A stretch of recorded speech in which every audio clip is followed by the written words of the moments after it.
Hello and welcome to another conversation in practical theology. My name's Saiyyidah Zaidi and I'm joined with Eric Stoddart.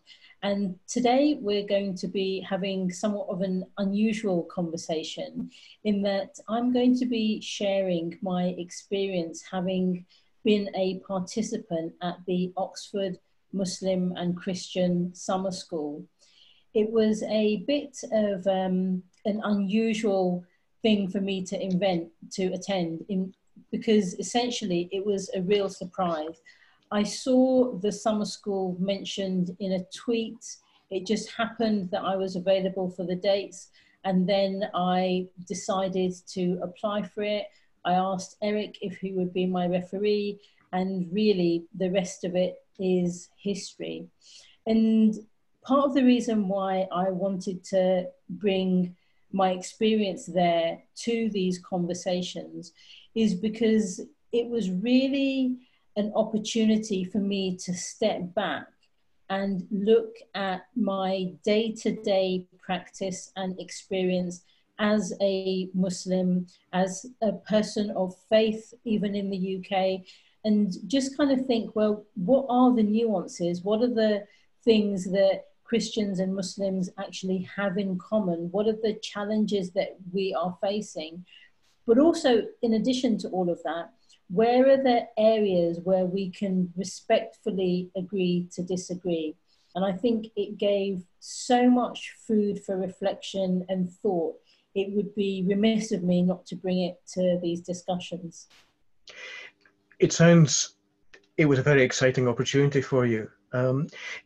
Help me just a little bit with, obviously not the names of people who were there, but what sort of numbers are we talking about? Were these professional theologians, or who were they? So the attendees are a mix of Christians and Muslims, of males and females, and they kind of try and find quite a good balance. So there's equal number of men and women and equal number of Christians and Muslims.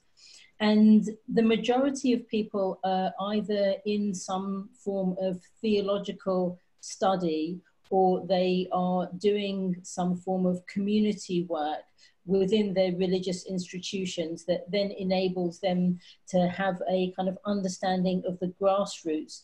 But they're also, I mean, it is an academic summer school, and so it's very much kind of geared towards, well, how do you take what you're doing and look at it from the lens of a research practitioner. Mm-hmm. So what was it that first captured your attention over those few days? I think that the biggest thing really for me was just to kind of reflect on my practice, because I hadn't really acknowledged the impact of being or of having an immigrant legacy that had on me. Because even though I'm born and bred in London, you know, I'm a very proud citizen of the UK, there still is something within me that kind of is slightly different.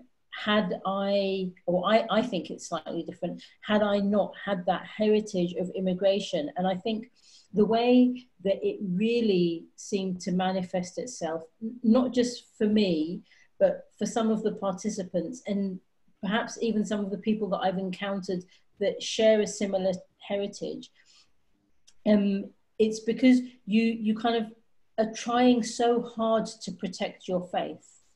And so I think the response that then comes from that is that one may become slightly stricter, and I use that word loosely, but slightly stricter than one would be otherwise. And this isn't something that's just common to Muslims. I also noticed it with some of my Christian colleagues who also have that kind of immigrant legacy within their history. When you say stricter, what sort of practices or attitude, what do you mean by what is actually stricter? Yeah, and I think that's a really, really important point, because for me it was stricter in that you become more fierce about protecting the things that you think belong to the faith. So, for example, when it comes to something like music, music is it's a kind of an interesting subject within Islam, because there is quite a wide range of views on it. Some people take the opinion that music is completely forbidden. Other people say that it's acceptable within certain parameters. Now, I never know which way to go with this one, but one thing that I think is common with Muslims and Christians and people of faith is you don't listen to music that is kind of like, derogatory towards a certain gender, or is explicit in some way, or includes swear words. And I think for me, that is a very clear it's a clear line, in that there's some stuff that I'm just never going to listen to.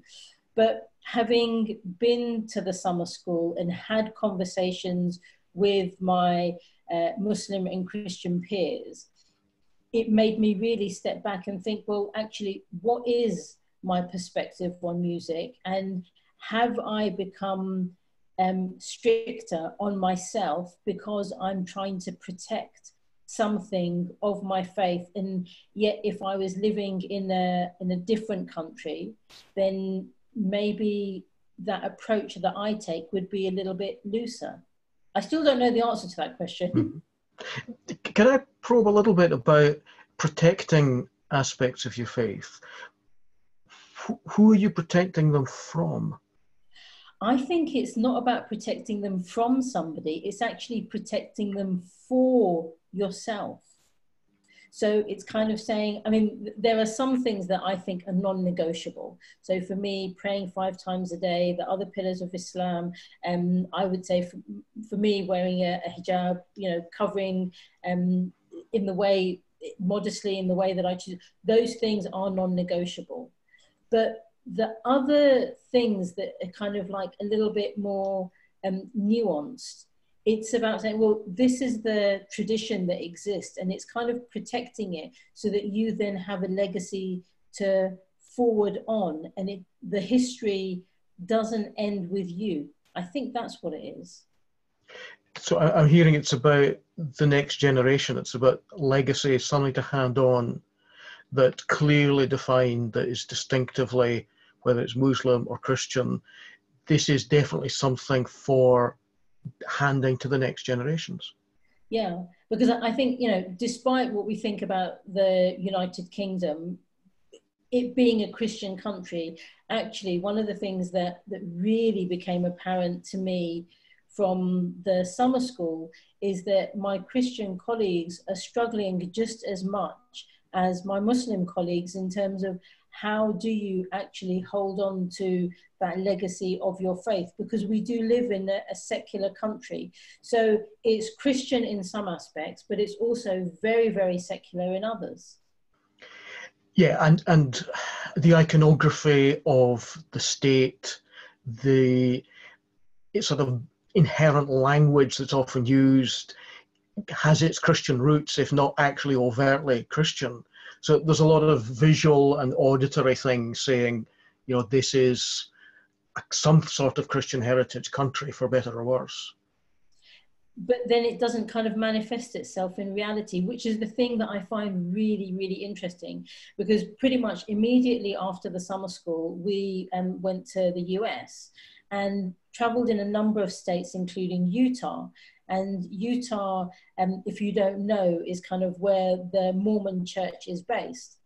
And kind of traveling around there and really experiencing the kind of the Christians and the Mormon church in the way that we could, because we are not allowed in certain buildings. So it is kind of a little bit exclusive. But even then, kind of trying to participate in what is happening and observe, you realize really it is a God-fearing country, it is a God-fearing state. And I think that is something that perhaps I don't see as much within the UK or even within Europe.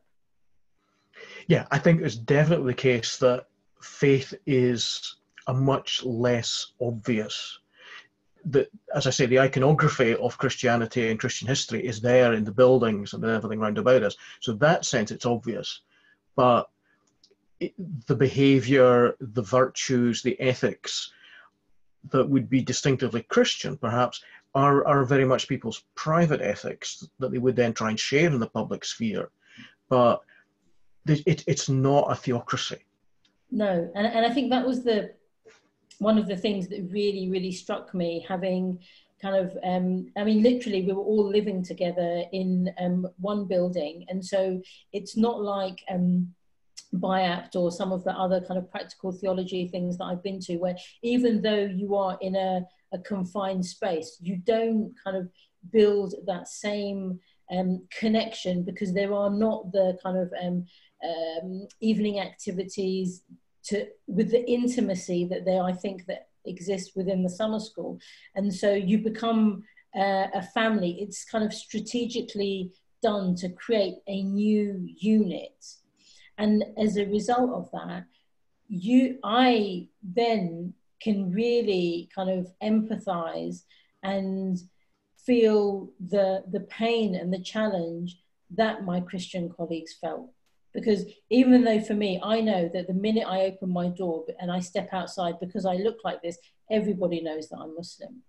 But for them, people don't know. And unless there's an actual expression, you know, I am a Christian, really, because of the country that we live in and the way that things have moved on, nobody knows.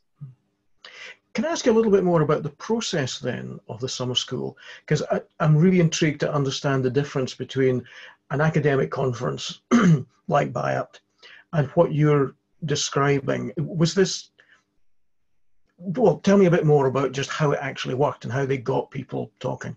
Yeah, I mean, I think there was, like, you know, you began with the icebreakers. I think also because the numbers are a lot smaller. So maybe, I actually can't remember exactly, but let's say 12 to 16, you know, and as a direct result, because of the numbers are smaller, everyone then has a chance to get to know each other. So it's immediately more intimate.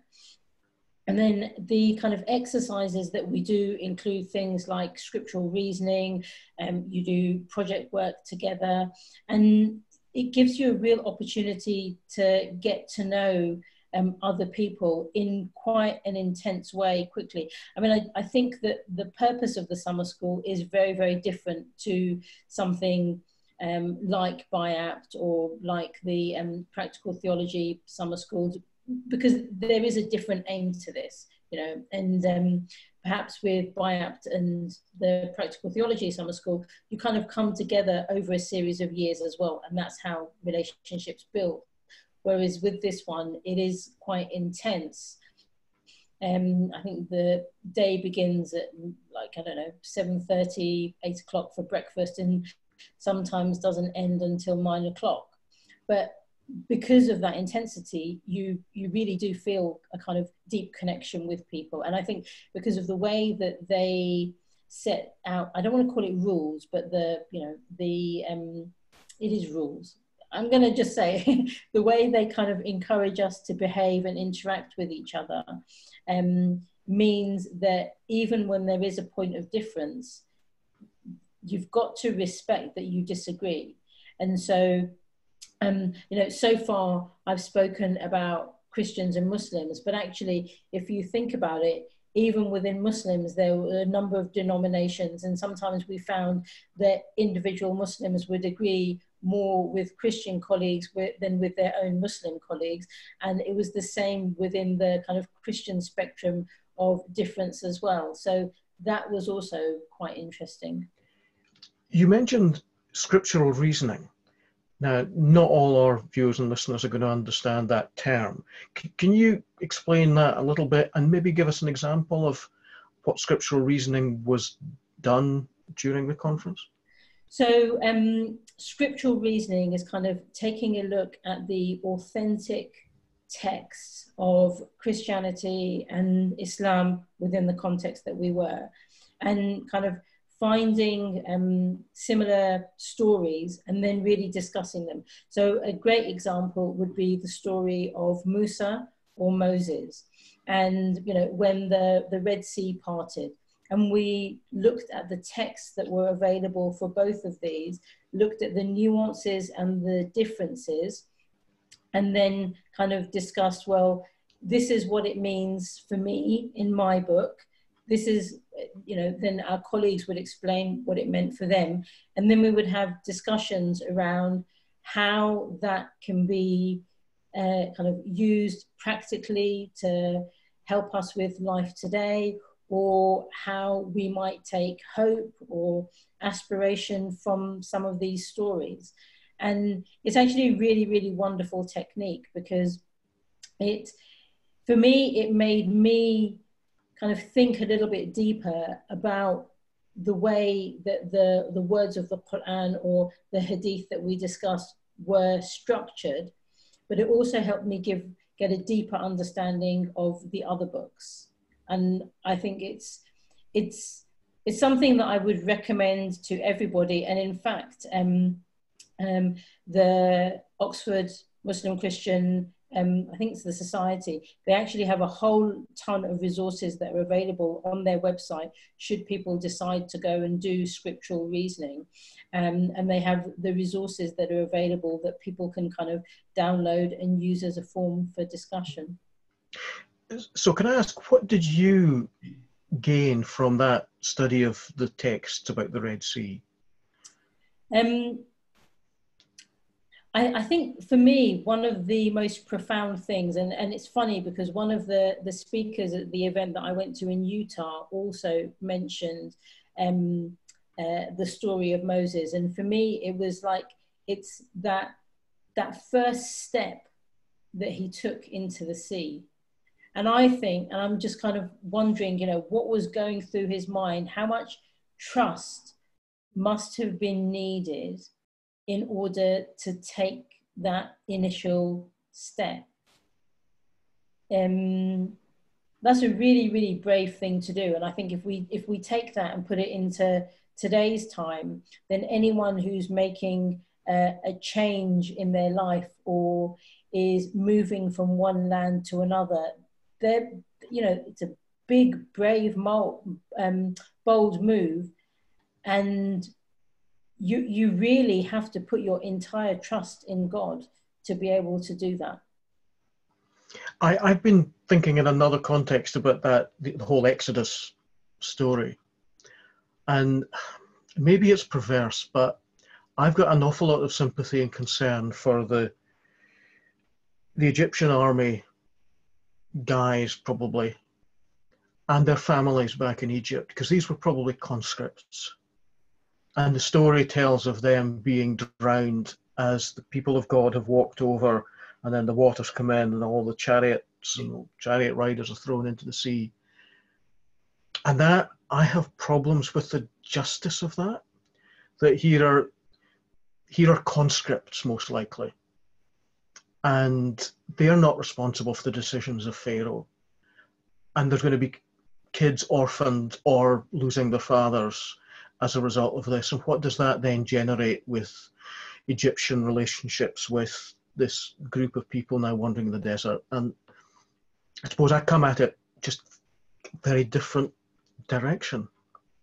Yeah, I mean, it's an interesting one, that, because I think often we don't think about the army and the soldiers, but I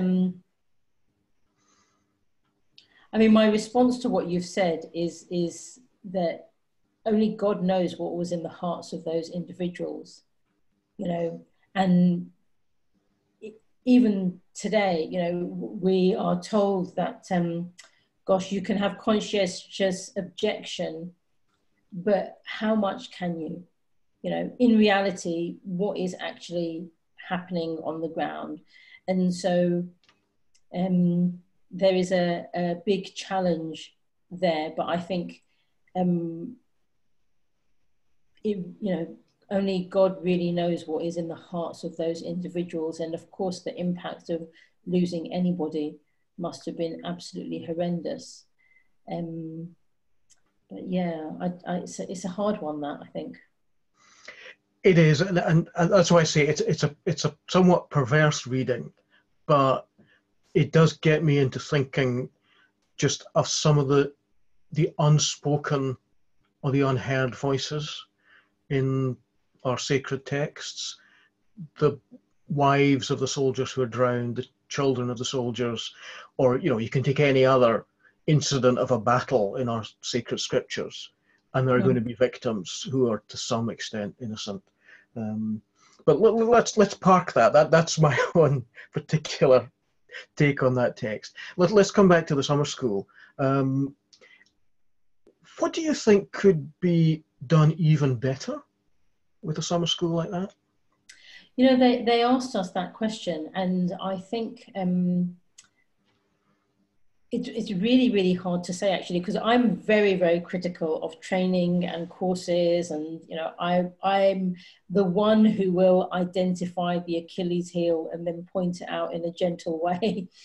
But I can't really think of anything that could be done to improve this one. And there is no, I'm not getting a kickback or anything like that. I just think it's an incredible opportunity. And even people were saying to me, why did you sign up for this? Because, I'm almost, hopefully in the next couple of years, I'll have finished my doctorate and I'll have moved on to something else. But it's kind of, why did I sign up? And I think the answer to that question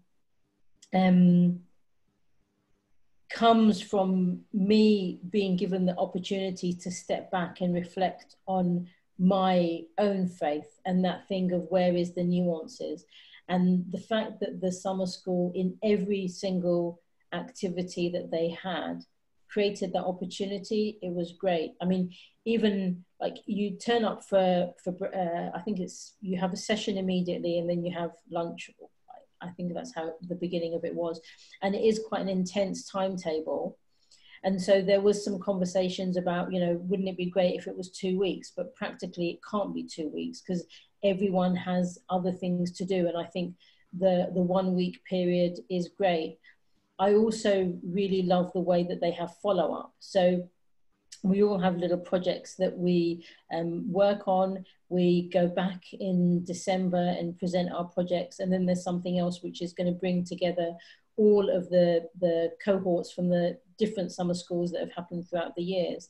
Are you allowed to tell us what your project is? So the project that I'm working on is about, it's to do with journeys and pilgrimages and how somehow we can kind of identify non-religious places as spiritual for us and somehow go on a spiritual journey, even though it's not necessarily a church or a mosque, and then document that. Because I think that, there's the cliche of the football stadium becoming a place of worship, but actually coffee shops a little bit like that now, because they're communities of people that come together with one aim. And so there's I think there's 4 of us.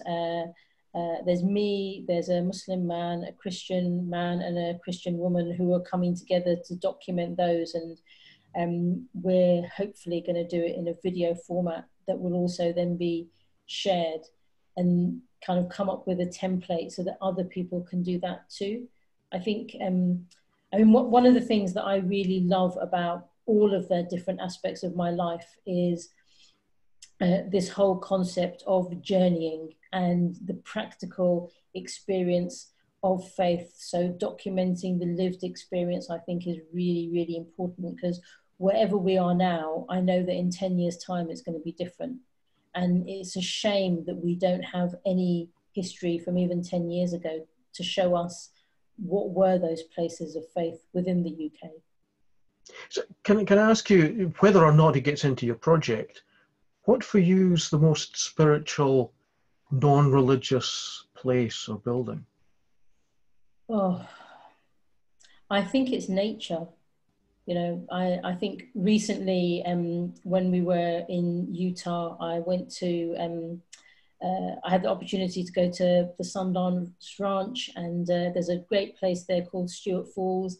I didn't realize this, actually, a lot of Utah was developed by Scots. So that kind of, yeah, and there's lots of Scottish names within Provo and all, but actually the experience of climbing up something, a mountain, or going on a hike, getting to the top, looking at God's creation, there's nothing more special to me than that, because it really, it makes me realize that I am literally just not even a drop in the ocean, you know. And we sit here with all of our struggles and our stresses of life, and then we forget that everybody else has got their own challenges that they're facing. And I think for me, going into nature enables me to think that. Just as you're describing that, I'm thinking I would probably pick the Grand Canyon, because I had the chance to go there, it must be 25 years ago now. And that, just to think of that whole space as profoundly challenging and spiritual when you've got really bad vertigo. It was a mixture of total fear and amazement at the light, and just the mystery of how over so many millions, maybe even billion years, that had been formed. And there's something about the beauty of it, the heat and the danger of it.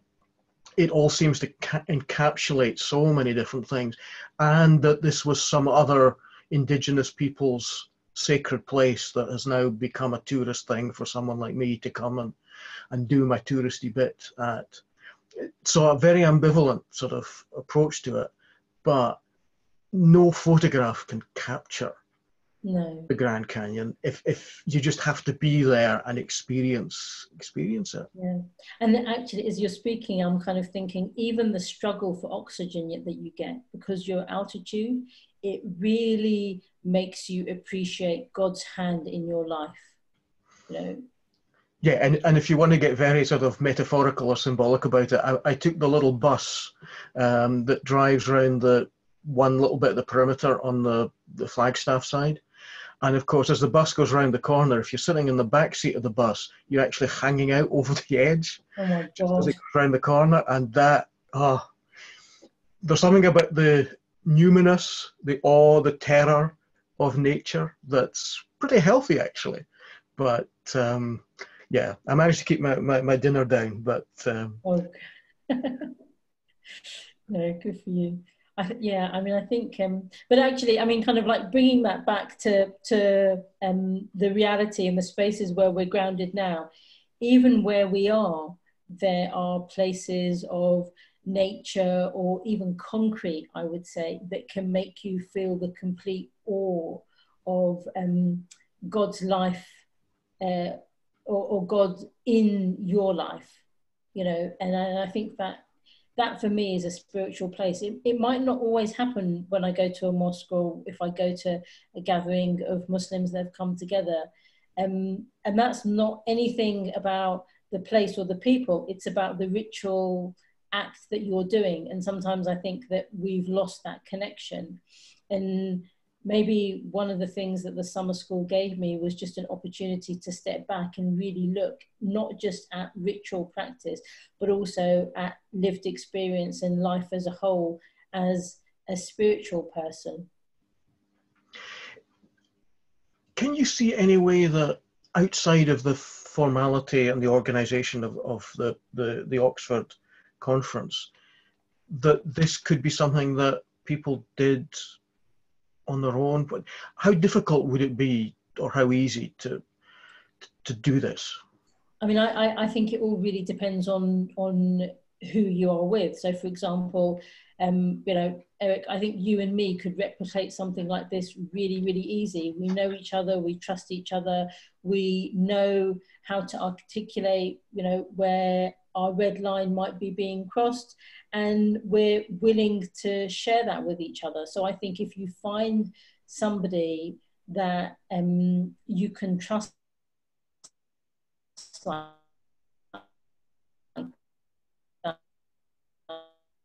that, it becomes very, very easy. And, you know, if there is of another faith, or if you're a Christian who's never encountered a Muslim who's never encountered a Christian, what do you do? And I would say in that situation, just visit the nearest place of worship to you and just engage in a dialogue. Because I think the thing that embarrasses me, to be honest, is I've kind of had a connection with where I'm living now for over 45 years. And I've only ever been in the church that's here once, and that was for my friend's wedding. Now, the summer school gave me confidence, and at some point I'm going to go to the church just to engage with a conversation with them, because perhaps I am the only Muslim that they've really been able to have a deep dialogue with. But when you start doing something like that, you build bridges, and not just kind of like metaphorically in the way that strategy tells us, or there's a new government initiative. You're actually touching people's hearts. And I think that's where some of the peacemaking work that we need to do, that needs to be done in the world, is going to come from. That's a great positive note to finish on, I think. The hope, the peace building, and that individual conversation.